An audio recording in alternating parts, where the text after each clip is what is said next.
my name's Peter Jesperson, and I've written a book called Euphoric Recall. You're listening to All Over the Place, the podcast where the fun sanity never ends. Hello, everyone. Welcome to All Over the Place, the official podcast of Media Pub Live. I'm your host, Eric Vosnick, and there's Christine, and there's Jim. Hello, everybody. Hey, hey. All right, and as you can see with the background there, folks, for those of you watching on YouTube, another music topic tonight. Christine, your shocks face. There we go. But hey, I first again want to thank everybody for tuning in, listening, all that goes with it.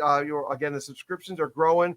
More people coming in. We appreciate that. So remember, folks, when you're listening to the show or when you're done listening to the show, please make sure to share with at least one person. Get them to subscribe. And also remember that we've got All Over the Place merchandise now.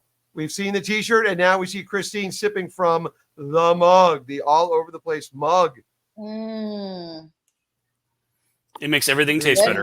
The link there is up on the page. You can also get baseball-related dynamic slogans over there, in addition to the All Over the Place. And you can get a Round and Third Productions logo shirt because, well, check it out, folks. It's pretty bitchin', if I may use some 80s vernacular there. So, without further ado, we got another Threefer this evening. And tonight is going to be, we talk about music here a lot on the show, obviously. And a lot of the topics, we're going into the Wayback Machine, classic rock, 80s rock, 90s stuff. But tonight we are going to be moving into the 21st century with our topic. And our Threefer will be three bands who had debut albums, or it could be their second album, from years 2000 to 2010, which technically is a decade and a year. We know that for the math geeks out there who want to say that the 2000s, 21st century didn't start till 2001 or whatever you want to do. That's but we're doing 2000 to 2010. And our plus one this evening will be from an artist non-debut in the 21st century, but who had a kick-ass album in those years from 2000 to 2010. And somebody doesn't like when we start with them. They shall remain nameless. And so, Jim, we're going to kick it off with you. All right. My number three is going to be, I'm going to go 3, 2, 1. I'm going to go with the Ataris, So Long Astoria. And for me, this band, this album is really kind of the quintessential, teen angst, growing up and moving out. And I feel angsty about that kind of pop punk album.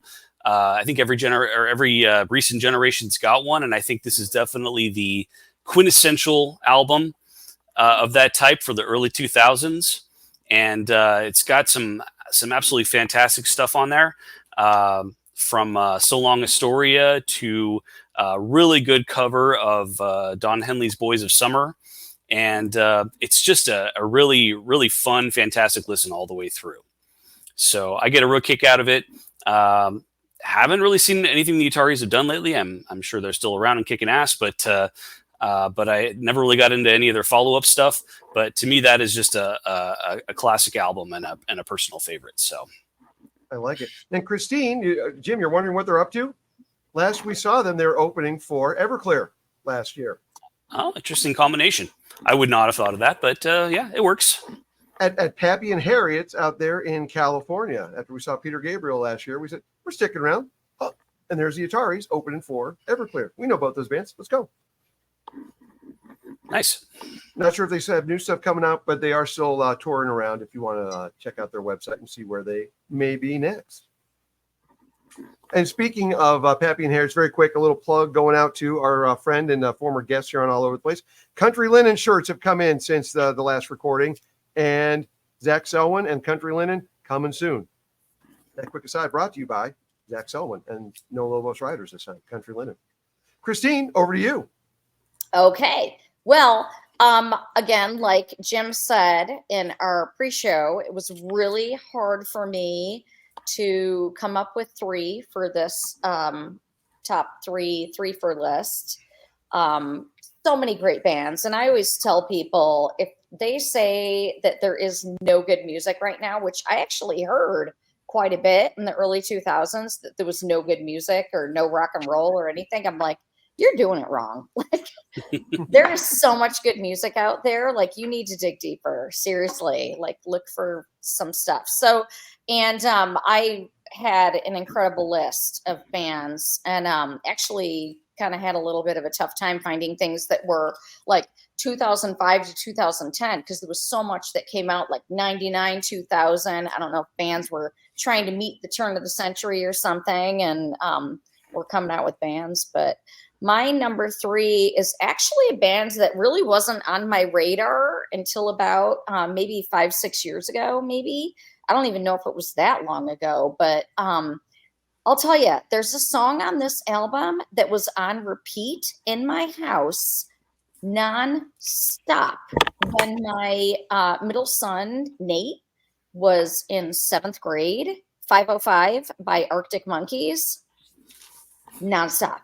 But I'm telling you, he converted me, and I'm a big Arctic Monkeys fan. And they had an album out, Favorite Worst Nightmare, that came out in 2007. That album is solid. It is so solid. And now we also have a more current release of theirs that actually came out 2011, 2012, I think maybe, or 2013, their AM album.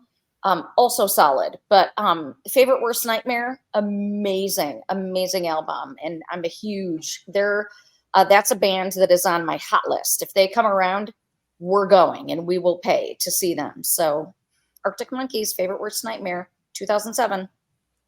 And with the Arctic Monkeys, Christine, can for those who are watching the show on YouTube, can you show them the face that you made when you saw that AM record at our favorite record store, Vinyl Record Dude? She was very excited, folks. Very, very excited. I was super excited. I was like, yes. And I think I may have even had. It's here. It's finally here. I may have had another album in my hands, and I was like, yeah, we're taking this one home. This one's going home. Yeah. Because I have a list of albums that if I see them, it's going home. Yeah. And that was one of them. Nice one. So for me, and I'm pulling an audible tonight, folks. Typically, we go around the horn. We go clockwise, counterclockwise. Tonight, we are doing it fantasy draft style.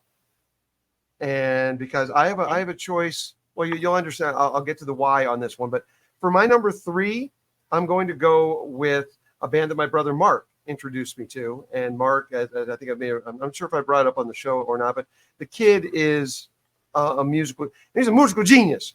I mean, I played the same guitar for 35 years now. I know this power chords. That's all I got.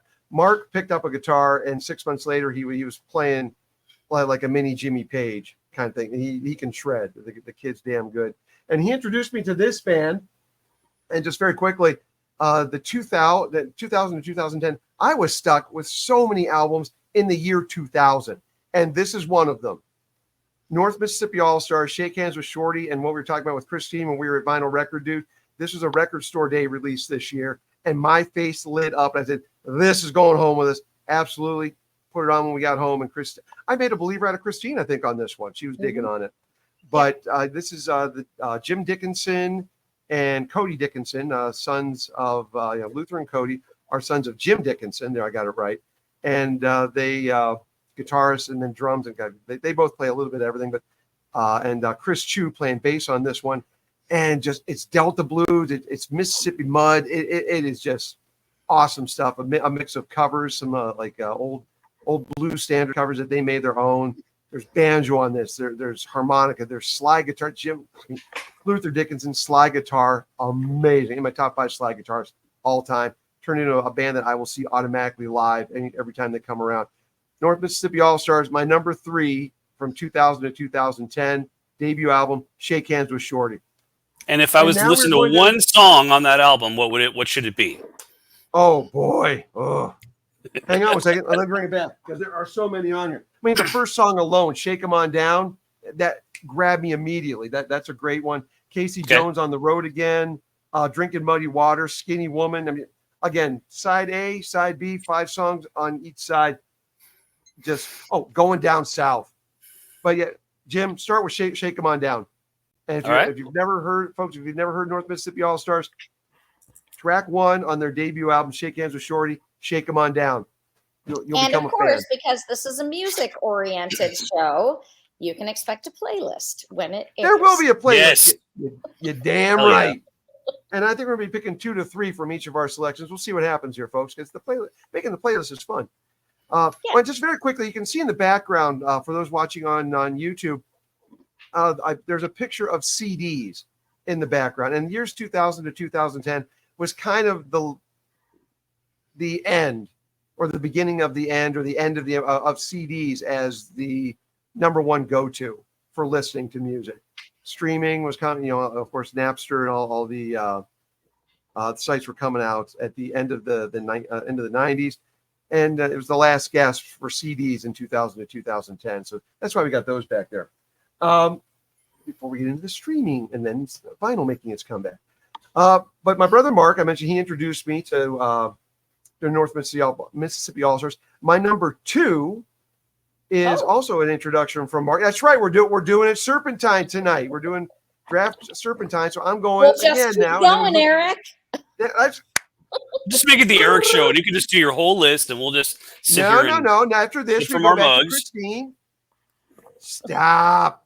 Well, this one is an acquired taste for a lot of people, but my number 2, another Mark introduction, is Unknown Hinson.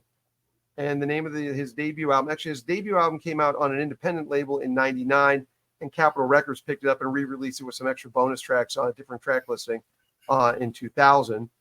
And Unknown Hinson, he's Drackler. He's I can't, Stewart. Oh, I wish I could remember his. You know what? I should have done better research on this one. He's Unknown Hinson, but that's his character. And you may also know him from the voice of,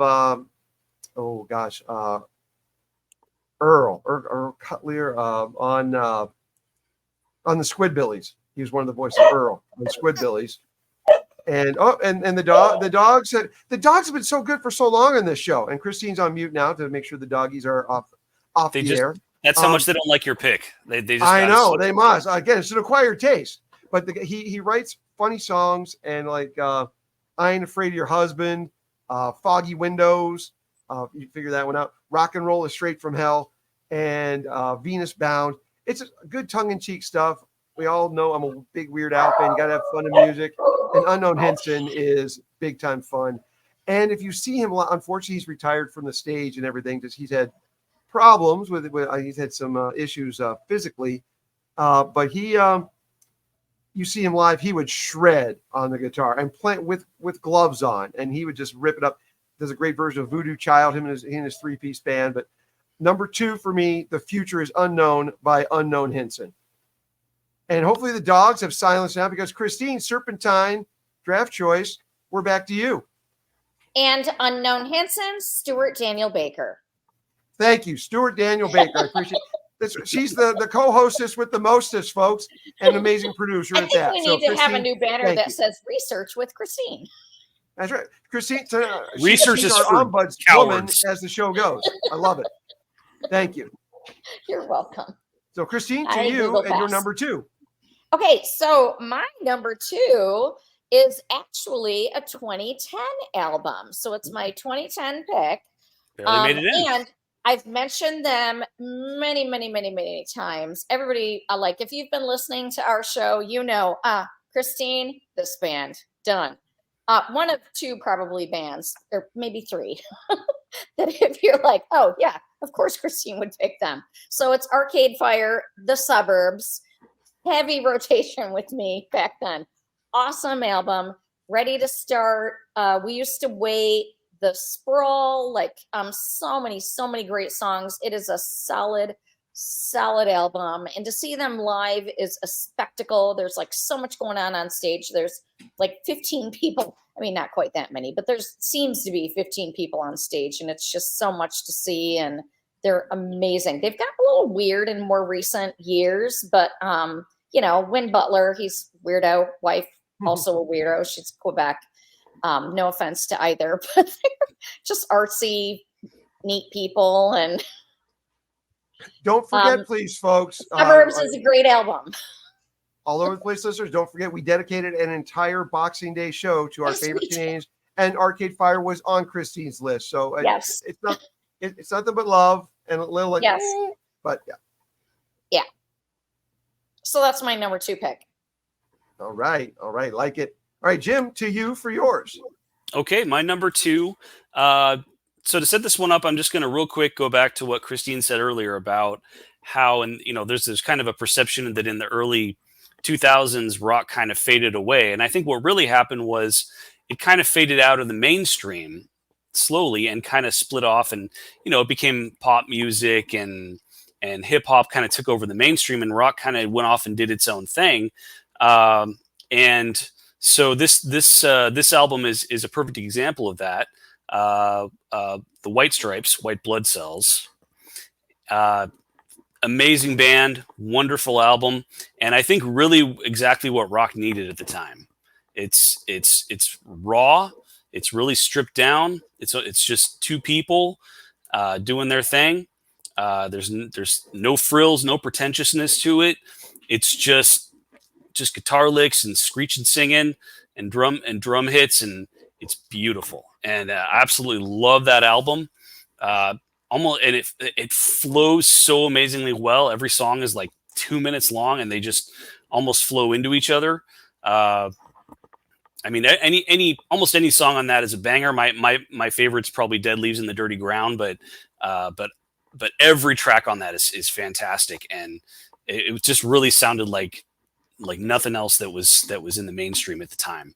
And yeah, absolutely fantastic album. And yeah, obviously didn't have the huge hits that came out after, like Seven Nation Army, but it was a for a lot of people their debut. I don't know if it was their first album, but it was definitely their debut to most audiences. And yeah, I was absolutely hooked after that. They're fantastic, and yeah, I love that album to this day.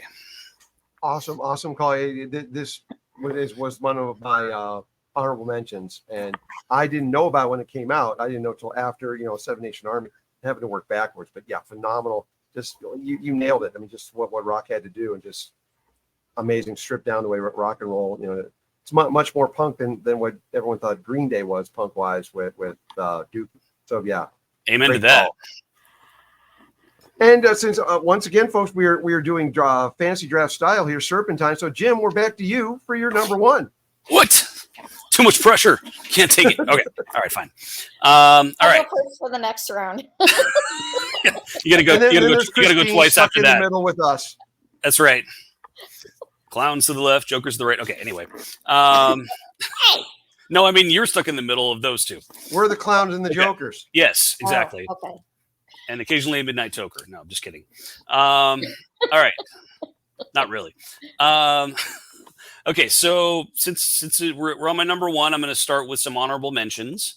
I'm going to honorable mention Angels and Airwaves, We Don't Need to Whisper, which is still one of my all-time favorite albums, but I've just hyped them so much on this show before that I felt like I couldn't include it in my top 3 again, to the point of ad nauseum.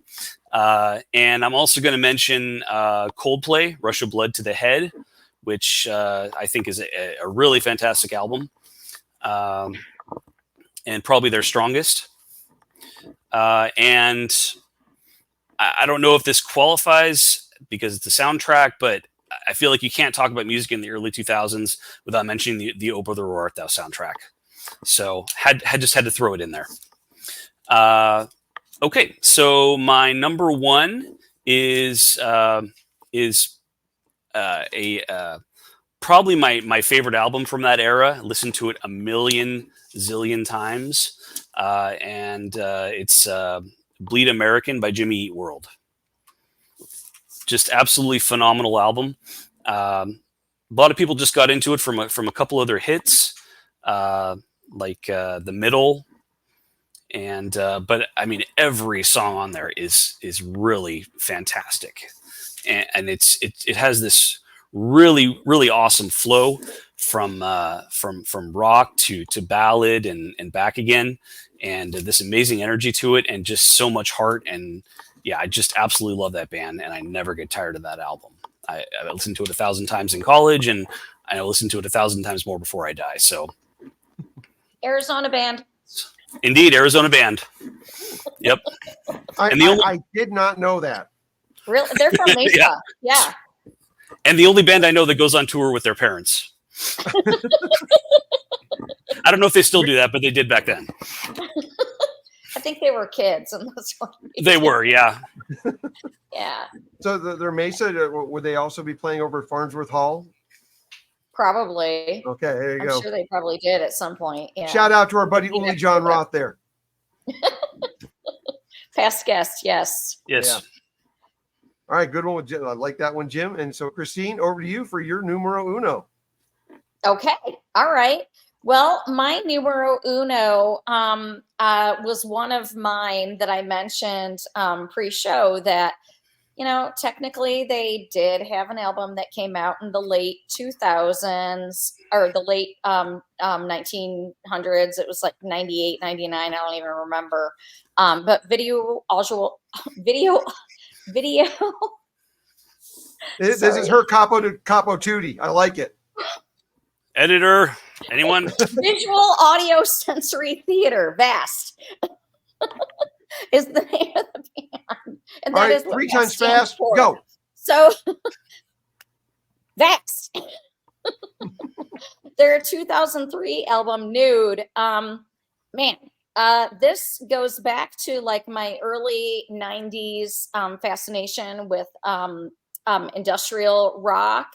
But this band, like if you're not familiar with Vast, like imagine like putting 9 Inch Nails with Dead Can Dance, and that's this band. They're freaking amazing. And their Nude CD or their Nude album, heavy rotation for me. And I actually listened to it this morning and was like, yeah, every single song on that album, I was like, yes. And it's, you know, just if you're familiar with Dead Can Dance, you know that they have like weird samples. A lot of it sounds like it's some sort of, you know, Indian chant or some kind of, you know, weird spiral thing that's happening going on behind the music. But then pair that with this real heavy sort of rock. And I mean, John Crosby is vast. It's one guy. And he just knocks it out every single album that he does, and you know, finds players that can play with him to support his albums. And I actually got to see him I don't even remember what year it was, maybe 2008, 2009 maybe. Amazing to see in concert, just so good. So yeah, that's my number one pick, but I forgot to do my honorable mentions, and I actually have a couple of them because there were so many amazing albums in the early 2000s for me in particular. So I'm going to do them from early 2000s, you know, 2001 to 2008. I'm just going to run down the list. Daft Punk Discovery, 2001. The Killers Hot Fuss, 2003. Snow Patrol First Straw, 2004. Block Party Silent Alarm, 2005. Elbow, much to Eric's dismay, because I know he's not into this band, but I freaking love them. Seldom Seen Kid, 2008. Pick them up, check them out. You won't regret it. Folks, for the record, I have nothing for or against Elbow. Some songs I like, sometimes I'm like, no disdain though, no disdain, and then no surprise or even a small fuss, not a hot fuss or small fuss or cold fuss. I didn't know there was any album that you were agnostic about. There's tons I don't like, but in terms of well, anyway. And it's funny you should say agnostic, because one of my favorite songs by Elbow was called Audience with the Pope, and I actually played that song for Eric, and he was like, had nothing to do with the Catholicism though, folks. Nothing to do with the Catholicism. It's all right. Being constructively critical, especially of this current Pope, but that's a different show. And these 3 Catholics could probably get into that one on Pope Francis. Again, different topic.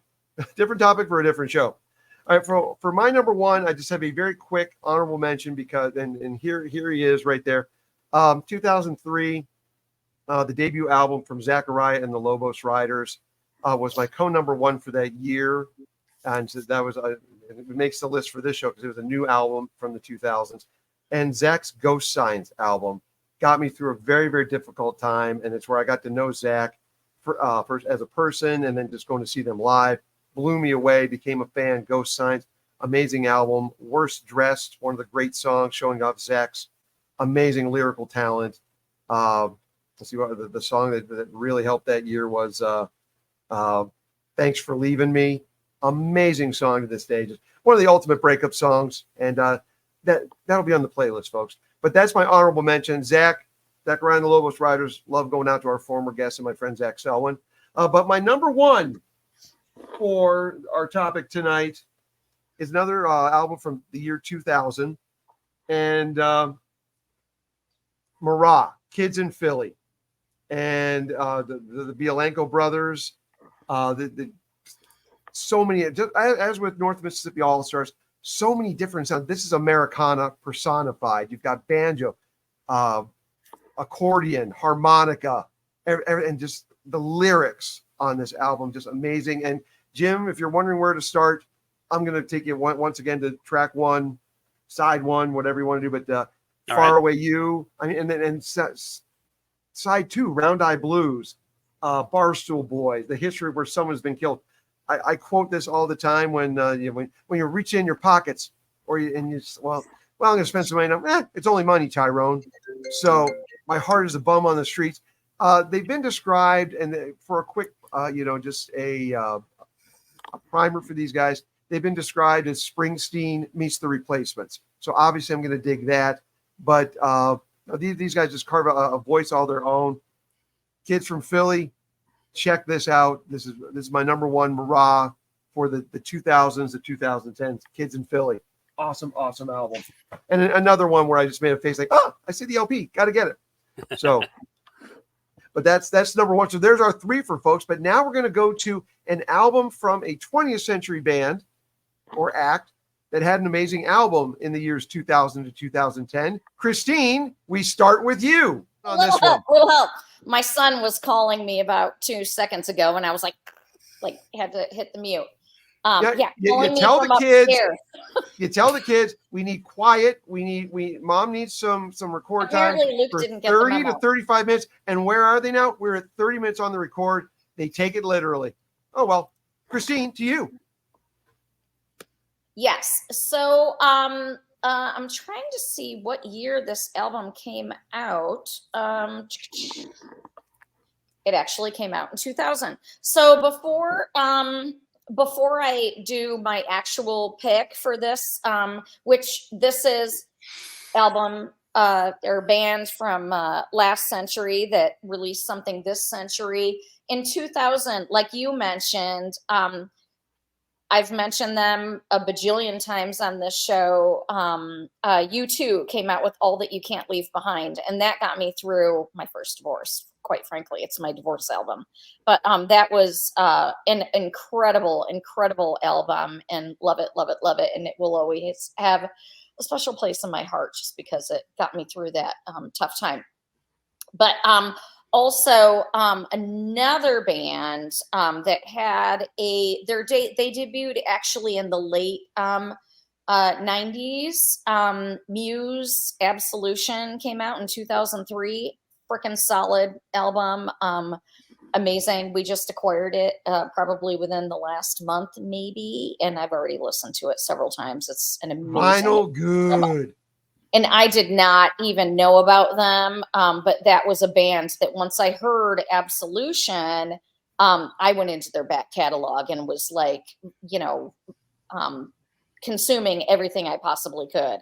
But I will say something about Muse, not to disparage them too much, but like since Resistance, I'm like, okay, enough with the battle songs. Like, can we just do something else, please? They started sounding a little bit too much repetitious with that stuff.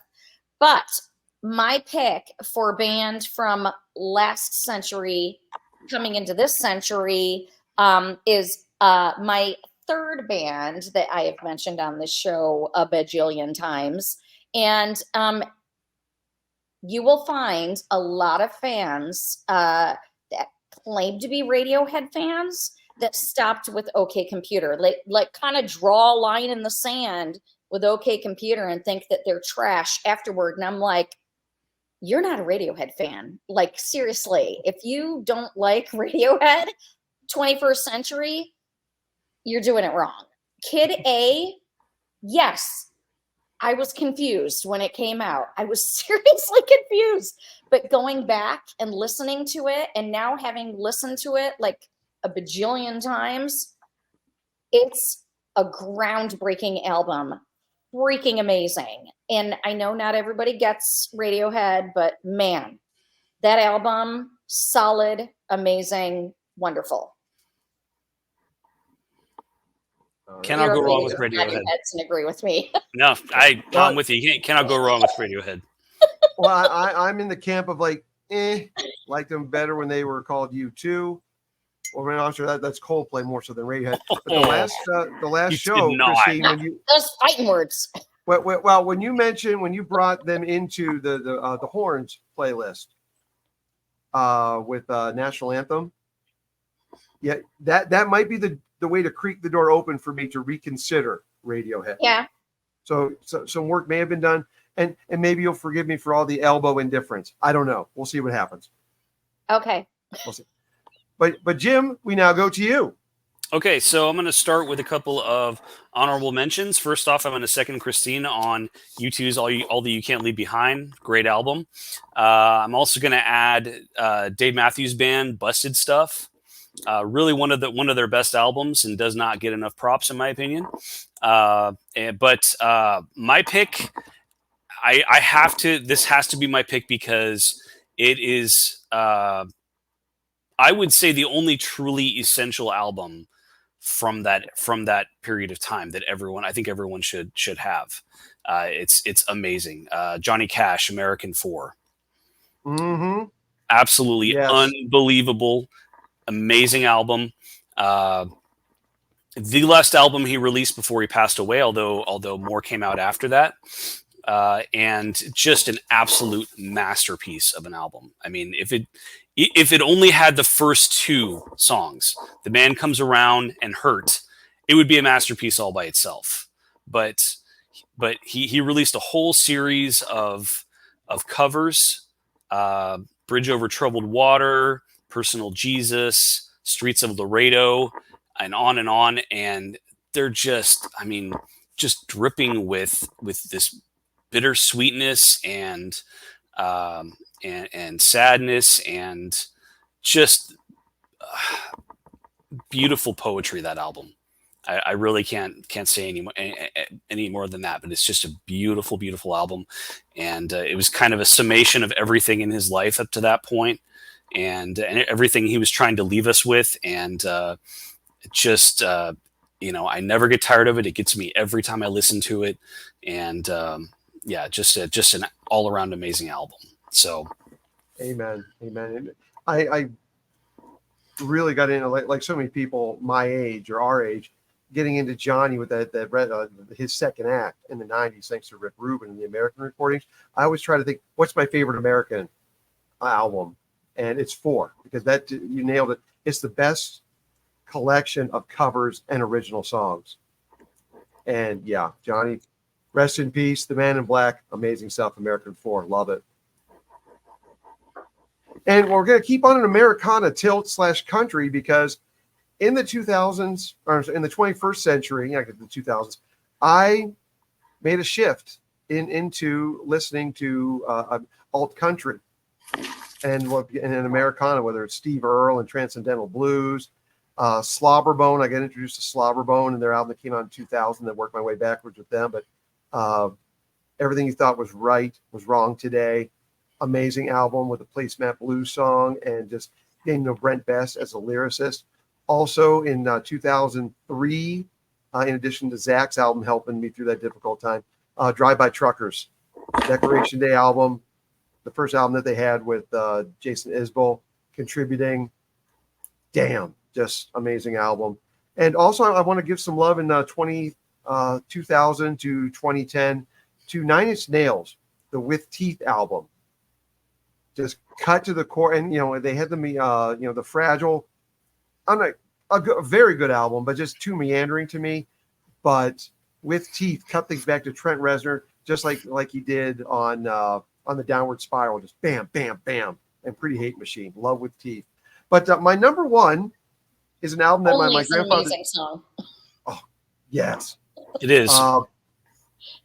But my number one, my grandfather Steve, another rest in peace, would love this one because as I said to this guy after I saw him live at the Roxy, wow, to see him. He does a country set, leaves, comes back, and I brought this up on the Vandalier show when we were talking with Josh Fleming, and then he comes out and he does another set with his cowpunk. It's a punk band, Ass Jack, but the album Straight to Hell, Hank Williams 3 is my number one pick. I'm not a bit pop country. In his words, pop country can kiss my ass. Cliche bullshit. But this guy, he sings just like his granddaddy. And it's again, where to begin on this one? It kicks off with a sample of a country standard. Satan is real, but then Straight to Hell, Thrown Out of the Bar. Country heroes, think about George Jones and Waylon and Johnny and Willie, and just outlaw country personified for my generation, for our generation. Hank Williams III can sing exactly like his granddaddy and then just get down and dirty and just fuck it. We're going to get thrown out of the bar tonight. We're going to drink.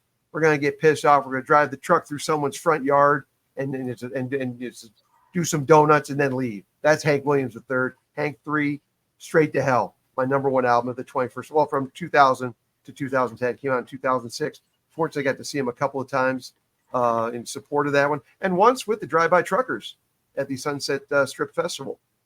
So that was a fun night of country and alt rock. Good times. Sweet. All right. The playlist for this show, folks, is going to be one of our you think the one with all the horns. And very quickly, Jim, thank you.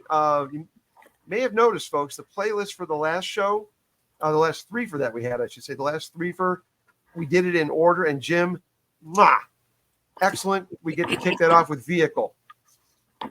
And whether you like Vehicle with lyrics or not, that song kicks ass. That was our number one place. The playlist for this show, the 21st Century Boys and Girls, it's going to be just as kick ass. So as always, folks, thanks for listening to All Over the Place. Don't forget to like, subscribe, and share at YouTube or Spotify or your preferred audio platform, and share it with at least one person. We're growing together, and we cannot thank you enough, and we thank you for your support. And Christine and Jim, thank you, as always, for an amazing show. Thank you. All right. Take care, folks.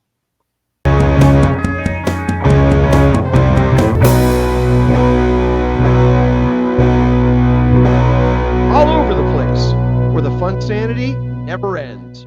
We're going to reverse the bye-bye and the take care now.